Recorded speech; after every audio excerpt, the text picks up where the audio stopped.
జ్ఞానవాణి ప్రేక్షకులకు శుభోదయం. మరియమాత పూజిత మాసము 8వ దినము. నిన్నటి దినమున మనము గాబ్రియేలు దూత మరియమ్మ గారికి మంగళవార్త చెప్పుటను గురించి ధ్యానించుకున్నాము. మరి ఈనాడు గాబ్రియేలు దూత దేవమాతకు మంగళవార్త చెప్పి ఆమెకు స్తుతి స్తోత్రములు పలుకుట గురించి ధ్యానించెదము. సహోదరి సహోదరులారా, ఆనాడు దేవదూత గాబ్రియేలు మరియమ్మ గారికి ప్రత్యక్షమై దేవుని నుండి ఆమె పొందిన గొప్ప మేలును గూర్చి కొనియాడి పొగడినది.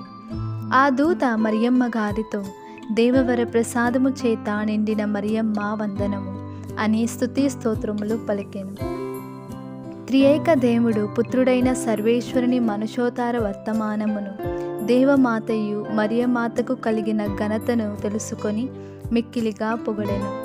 దేవమాత పూర్తిగా సర్వేశ్వరుని సకల అనుగ్రహములకు పాత్రమై దేవ ఇష్ట ప్రసాద స్థితిలో జీవించెను.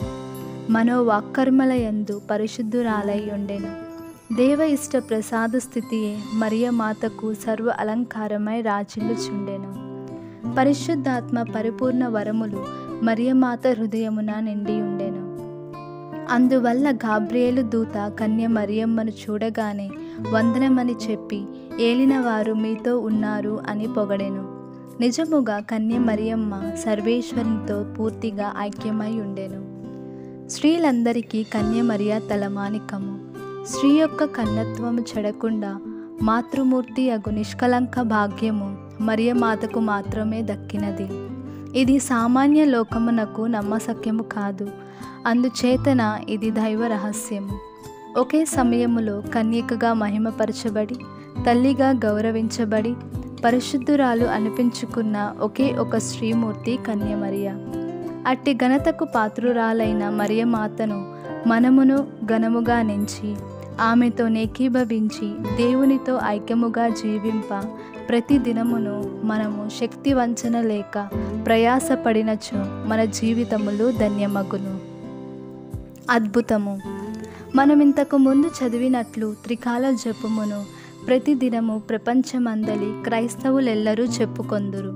పాస్కా కాలంలో మాత్రము ఈ త్రికాల జపమునకు బదులు పరలోకము యొక్క రాజ్ఞి సంతోషించండి హల్లెలూయా అనడి జపమును చెప్పుకొందురు. పాస్కా కాలమున చెప్పిడి జపము కావున దీనిని పాస్కా త్రికాల జపము అని పిలుచుదురు. ఈ పాస్కా త్రికాల జపము యొక్క పూర్వ చరిత్ర తెలుసుకొందుము. రోమ్ నగరమందు ఒక గొప్ప భయంకరమైన అంటువ్యాధి వ్యాపించెను. ప్రజలు ఈ అంటువ్యాధిచే మరణించిరి. క్రైస్తవులు ఉపవాసము చేయవలేనని, సామూహిక ప్రార్థనలు జరపవలేనని గ్రెగోరీ పాపుగారు ప్రజలకు చెప్పిరి. కానీ ఆ అంటువ్యాధి ఆగలేదు. ప్రజలెల్లరూ భయానికి గురైరి. అప్పుడు పాపుగారు దేవమాతకు ఉత్సవము జరుప నిశ్చయించుకొనిరి. రోమ్లో మరియమ్మ గారి పేరట పెద్ద దేవాలయం ఒకటి ఉండెను. ఆ దేవాలయములో ఒక పెద్ద దేవమాత పటం ఒకటి ఉండెను. ఆ దేవమాత పటమును ఊరేగింప నిశ్చయించుకొనిరి. ఊరేగింపు వెళ్ళిన వీధులలో అంటువ్యాధి ఆశ్చర్యముగా ఆగిపోయినది. ఈ గొప్ప అద్భుతమును ప్రజలు తిలకించిరి.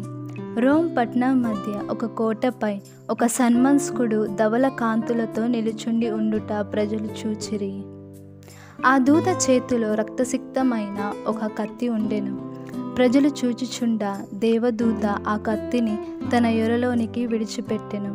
మరికొందరు సన్మనస్కులు వచ్చి, పరలోకము యొక్క రాజ్ఞి సంతోషింపుము అను సంతోష గీతమును పాడిరి. పాపుగారును ప్రజలను దూత పాటకు అను పల్లవిగా, సర్వేశ్వరుని పరిశుద్ధ మాత మా కొరకు వేడుకొనండి అను పాట పాడిరి. రోమ్ నగరమున ఈ అద్భుతముతో అంటువ్యాధి అంతమైనది.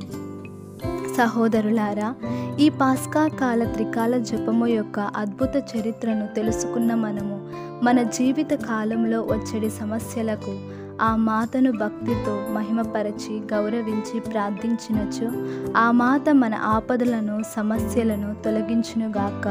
ఆమేన్.